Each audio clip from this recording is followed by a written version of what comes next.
Саламатсыңар, урматтуу окуучулар.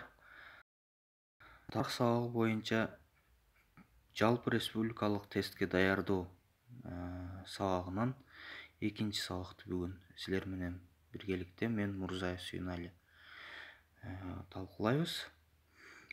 Бул сабак 2 бөлүмдөн турат. Биринчи бөлүмүн баштайбыз. Баштаардан мурда бардыгыңыздардан суранып кетербиз.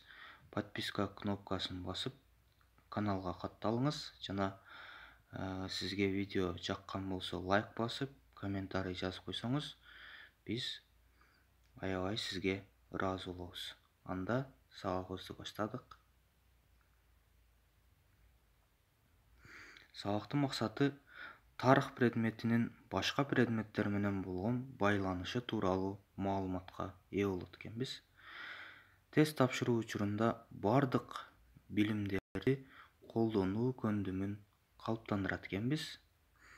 Тарыхтан жалпы республикалык тест тапшыруу үчүн башка предметтерден дагы жакшы билимге ээ болуу зарылдыгын түшүнөт экенбиз. Тарых предмети башка предметтер менен тыгыз байланышты өнүгөт.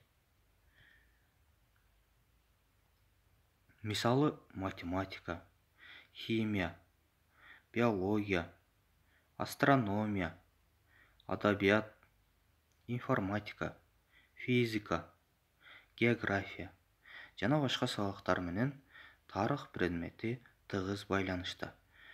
Тарых предмети өзү жалгыз жашай албайт. Демек, биз тарыхты билсек гана биз жалпы республикалык тесттен мыкты билим алабыз же мыкты балл алабыз дегенден алыс болушубуз керек экен. Анткени бизге башка предметтер дагы көмөкчү, жардамчы болот экен. Ансыз биз жакшы балл ала албайт экенбиз. Анда кеттик. Биринчи математика предметинен. Математикалык суроолор өзгөчө логикага таянган даталардын айырмасы же суммасы боюнча суралат.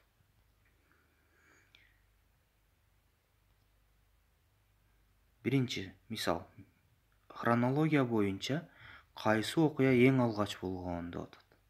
Демек, бул жерде хронология боюнча эң алгач болгон окуяны табат экенбиз. Варианттарында болсо болгон окуялар жазылган. Мисалы, Тегеран конференциясы, Берлин операциясы, Япониянын Пёрл-Харборду талкалоосу, Крым конференциясы өңдү. Эми биз бул суроого жооп берүү үчүн эмнелерге ээ болушубуз керек? Эң алгач эле биз бул окуялардын болгон датасын аныктай алышыбыз керек экен. Демек, бул хронология болгондо бизден эмнени сурап атат экен? Даталарды сурап атат экен. Демек, Тегеран конференциясы 43-жылы болуптур, 1943-жылы. Берлин операциясы 1945-жылы болуптур. Япониянын Пёрл-Харборду талкалоосу 1941-жылы болуптур. Крым конференциясы болсо 1945-жылы болуптур. Демек, бул жерде эң алгач болгонун сурап аткандыктан биз 1941-жылда болгон окуяга көз жүгүртсөк, Япониянын Пёрл-Харборду талкалоосу деген вариантка токтолот экенбиз.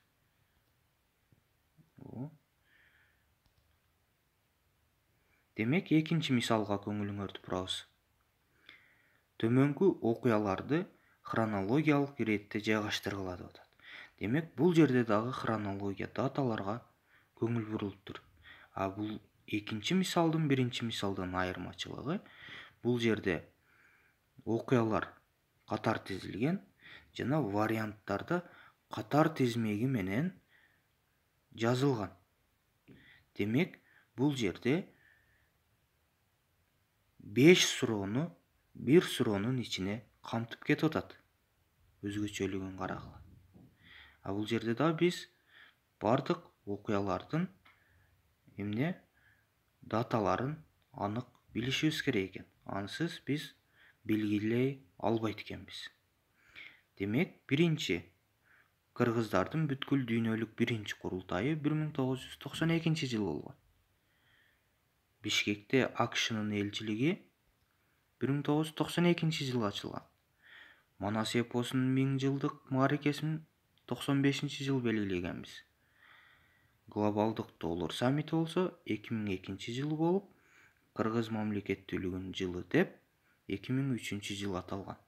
Демек, бул жерде эки дата окшош экен, калгандары окшош эмес экен. Демек, биз бул жерден Бишкекте АКШнын элчилиги биринчи болуп ачылгандыгын эске алып, айынан болсо дагы 1 жылда болгону менен айынан эртерээк болуп аткандыктан биринчиге АКШнын элчилигин коет экенбиз. Демек, бул жерде Б-да жана Г-да биринчи болуп 2 деген цифра жазылган. Демек, Б менен Г-ны карайт экенбиз. Экинчи цифраны карай турган болсок, бул кыргыздардын бүткүл дүйнөлүк биринчи курултайы болуп атат. Бул жерде биз 1ди коет экенбиз. Демек, Б вариант туура болуп келатат. Эми текшерип көрөлүчү, калгандары да туурабы. Манастын 1000 жылдыгын белгилөө мааракеси 3-чү цифра менен белгиленип атат. Глобалдык Доллар саммити 4-чү цифра, Кыргыз мамлекеттүүлүгүнүн жылы 5-чи цифра. Демек, иреттүү жайгашыптыр. Демек, ойлонбой эле Б вариантын белгилесек болот экен. 3-чү жана 4-чү мисалдар. Бул жерде жылдардын ортосундагы айырманы тапкыла деген бизге талап коюлат экен. Биринчи суроосунда, биринчи мисалда, биздин заманга чейин 96 жыл биздин замандын 134 жылдар аралыгында канча жыл айырма бар дейт. Демек, биздин заманга чейин 96, биздин замандын 134 жылдар аралыгында канча жыл айырма бар деп атат. Биз эгер кемитип кое турган болсок, бул жерде аябай катуу жаңылыштык кетирген болобуз. Анткени биз ушул жерден окуучулар, урматтуу окуучулар, ушул жерден көп катачылык кетиребиз. Биз биздин заманга чейин, биздин заман деген нерсеге көңүл бурбайбыз дагы. Экөөсүнүн ортосундагы айырма демек кемитиш керек экен деп туруп, 134төн 96-ны кемитип 38 жыл бар деп белгилеп коебуз. Бул негизи туура эмес болуп эсептелинет. Анткени бул жерде Иисус Христос же болбосо Иса пайгамбар туулган күндөн баштап биздин заман башталды деп эсептеп келебиз. Аны баарыбыз билебиз. Демек, Иса пайгамбар төрөлгөнгө чейин дагы тарыхый окуялар болуп келди. Демек, ал Иса пайгамбар төрөлгөнгө чейинки мезгилдин баарын биз биздин заманга чейин деп карайбыз. Демек, биздин заманга чейин 96 жыл бул жакта көрсөтүлгөн деп карай турган болсок, 96 жыл болжол менен мындай көрсөтүлгөн, ал эми 134 жыл мындай көрсөтүлүп атат. Демек, экөөсүнүн айырма, экөөсүнүн ортосундагы жыл бир топ чоң мезгилди камтыйт экен. Демек, бул жерде биз эки датаны кошот экенбиз. Эки датаны кошконубузда туура жооп келип чыгат. Эгер экөөсү тең биздин заманга чейин болгондо кемитип коймокпуз. Же экөөсүнүн тең биздин замандын жылдары болгондо кемитип коймокпуз. Бул жерде биздин заманга чейин биздин заман деп тургандыктан кошот экенбиз. 96 плюс 134 барабар 230 жыл. Демек, эки датанын ортосунда 230 жыл бар экен. Түшүнүктүүбү? Анда экинчи суроого көңүлүңөрдү бурабыз. Экинчи мисалда же болбосо 4-мисал дейли. 99-жылы Караханилер Саманилердин борбору болгон Бухара шаарын басып алган деп атат. Бул жерде силерге эмне тарыхый окуяны так айтып берип атат. Эми суроосу келип атат. Ошол тарыхый окуянын айткандан кийин суроосу астына жазылып атат. Бул жыл хижри жыл санагы боюнча эсептегенде канчанчы жыл болуп саналат деп суроосу турат. Эми канчанчы жыл болуп саналат? Кантип табабыз? Мында биз эң алгач 622 жылды көз алдыбызга элестетип алабыз. Же болбосо 622 жылды жатка билишибиз керек болот. Анткени бул 622 жыл Мухаммед пайгамбар Меккеден Мединага көчкөн жыл болуп эсептелинет. Мына ошол Меккеден Мединага көчкөн жылды хижри деген көчүү жылы деп аталып туруп, мына ошол 622 жылдан баштап ислам же мусулман календары, хижри календары 1-жыл деп эсептелинип баштаган. Демек, көпчүлүк учурларда биз берилген датадан 622-ни кемитип койсок, хижри жыл санагы келип чыгат. Көпчүлүк учурда мына ушундай пайдаланабыз. Демек, мындай пайдалана турган болсок, 999-дан 622-ни кемитип коюшубуз керек болот. Кемитип кое турган болсок, 377 жыл бар. Дагы бир вариант бар. Бул вариантты көпчүлүк тарыхчылар колдонуп келет, а бирок кээ бир учурларда бул колдонулбайт. Мындай формуланын негизинде дагы датаны, хижри календарын таап алабыз. Анткени хижри календары 355 күн бар хижри календарында, ал эми биз колдонуп жаткан Григориан календарында болсо 365 күн бар. 10 күн айырмачылык байкалат экен. Демек, мына ошол 10 күндү дагы так аныктап алууну каалай турган болсок, бул жерде мына ушул формуланы пайдаланат экенбиз. U барабар R-622 плюс R-622 бөлүнгөн 32. Демек, R деген тамганын ордуна бизден суралып жаткан датаны 999-ду коюп туруп чыгарат экенбиз. Мына ушунда так анык датасы келип чыгат. Эми бул жерде бизден бул вариант боюнча суралганда 388 күн болуш керек эле формуланын негизинде. Демек, вариантта 388 деген дата жок. Демек, түз эле кемитип коюптур. 999-дан 622-ни кемитип койгон.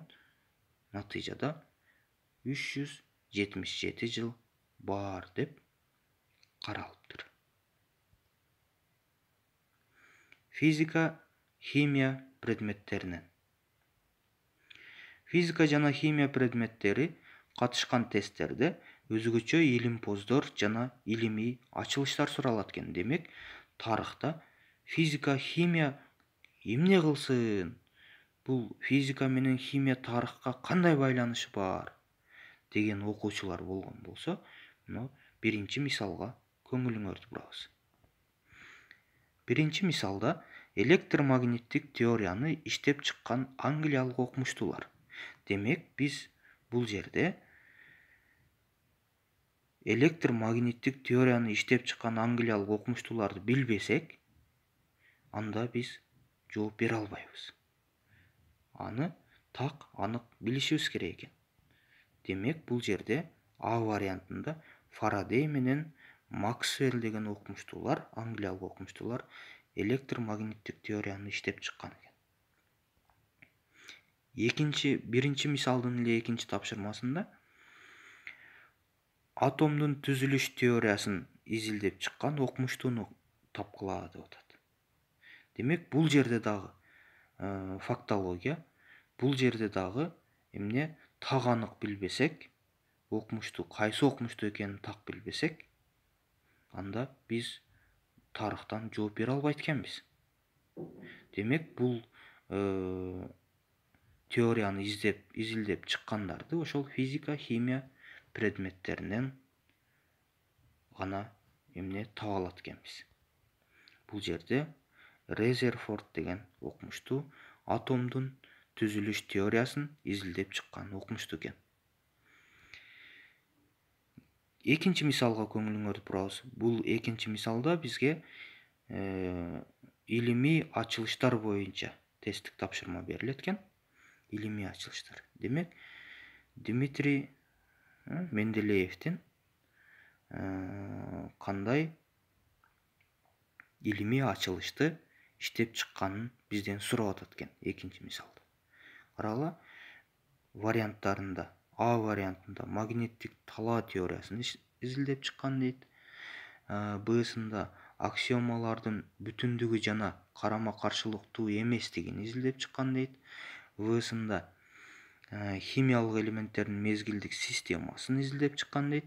Г'сында табигый тандоо жолу менен түрлөрдүн келип чыгышын изилдеп чыккан деген варианттар бар экен. Бул жерде биз химиядан так билбесек, Менделеевдин мезгилдик системасы бар дегенди так билбесек, анда жооп бере албайт экенбиз.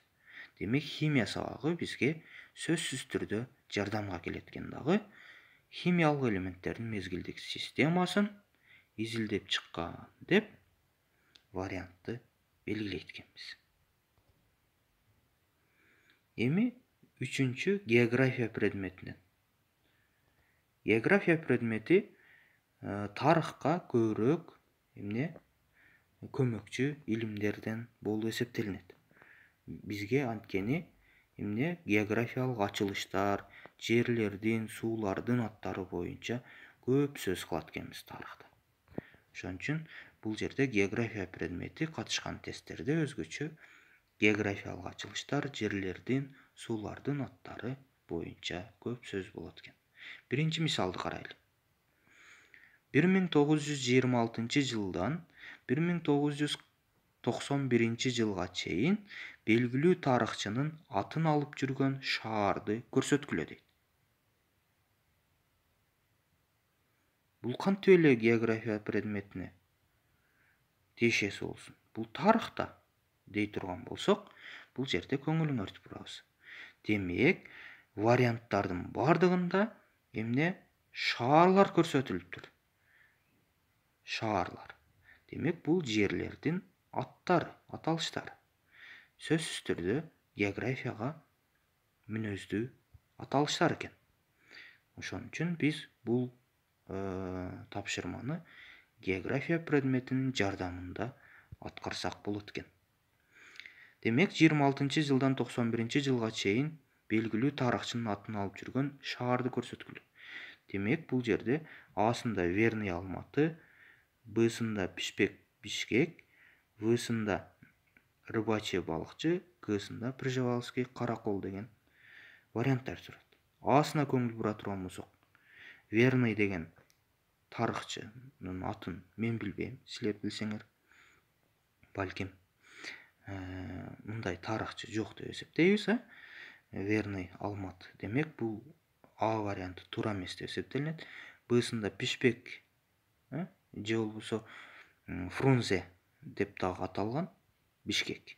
Пишпек бул Баатыр, Пишпек Баатырдын атынан деп айтылып. Фрунзе бул Фрунзе деле эмне болгон?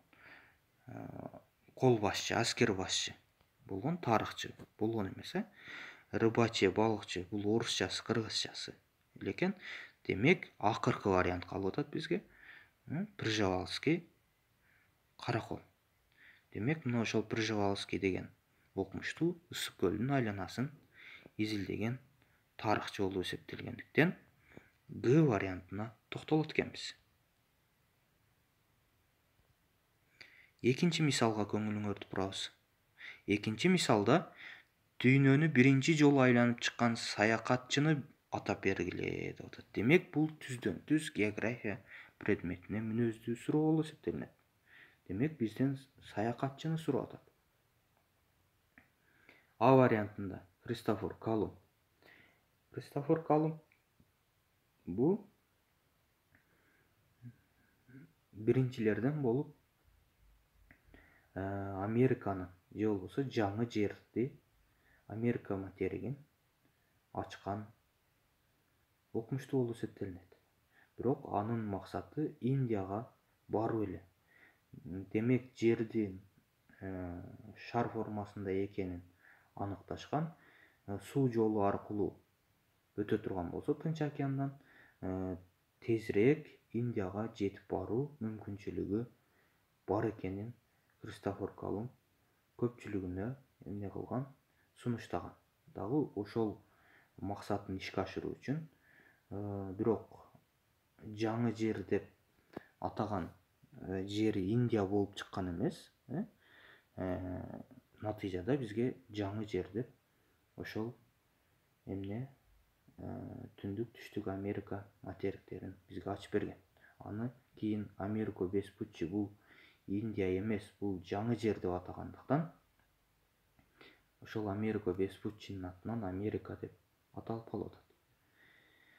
Эми Жескемпирге токтоло турган болсок, бул уламыш, бул тарыхый инсан болуп эсептелбегендиктен биз саякатчы деп атай албайт экенбиз. Бул элдин оозунда айтылган эле аңыз кеп.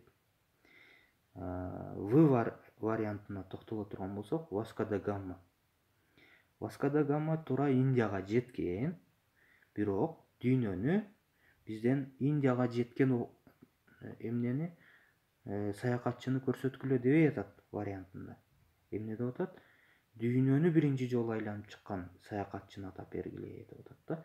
Ушул жерде биз Индияга жетип барган деп туруп Васко да Гаманы белгилеп кое турган болсок, анда жаңылыштык кетирет экенбиз. Анткени Васко да Гама дүйнөнү айланып чыкпастан эмне Африка материгинин түштүк жагынан айланып өтүп, Мадагаскар кысыгы аркылуу өтүп, Индияга жеткен, же болбосо Индияга биринчи жолу жакын жолду ачкан саякатчы болуп эсептелинет Васко да Гама.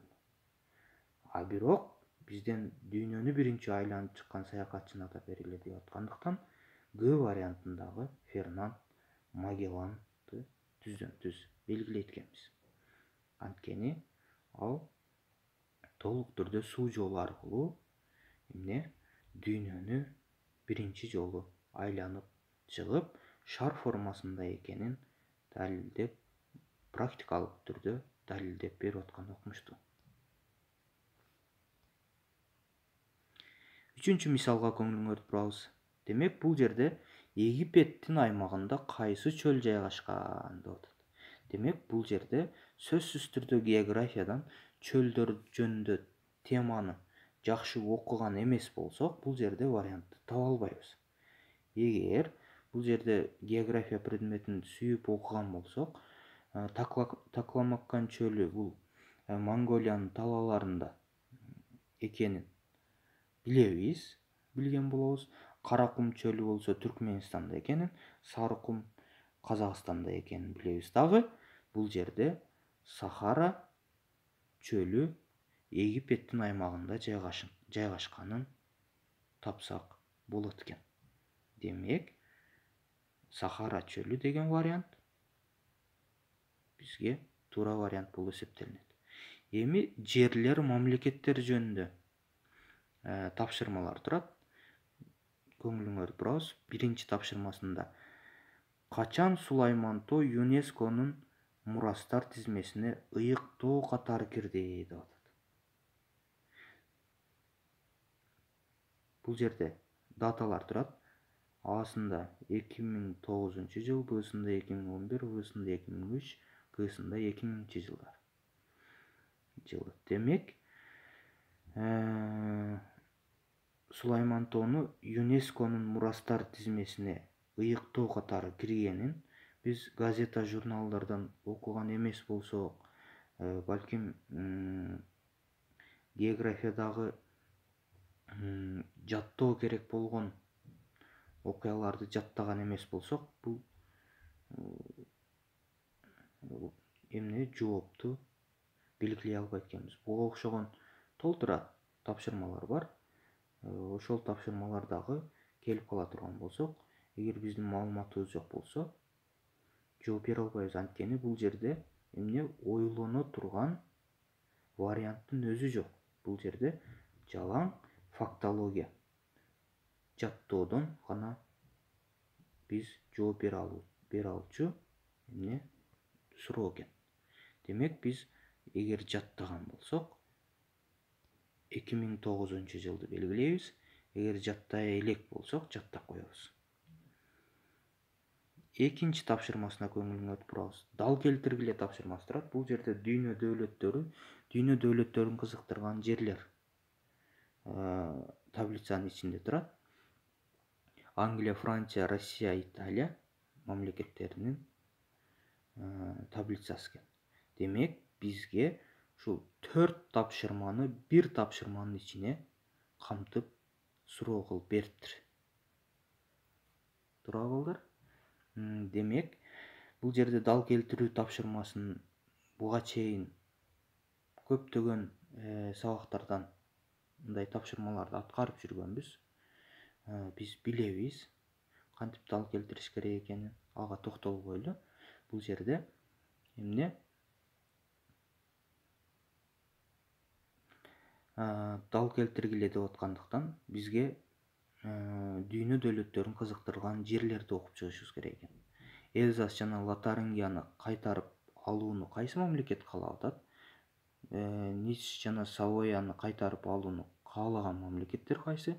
Кара деңиз кызыктары Босфор жана Дарданелдин үстүнөн көзөмөл орнотууну каалаган мамлекет кайсы?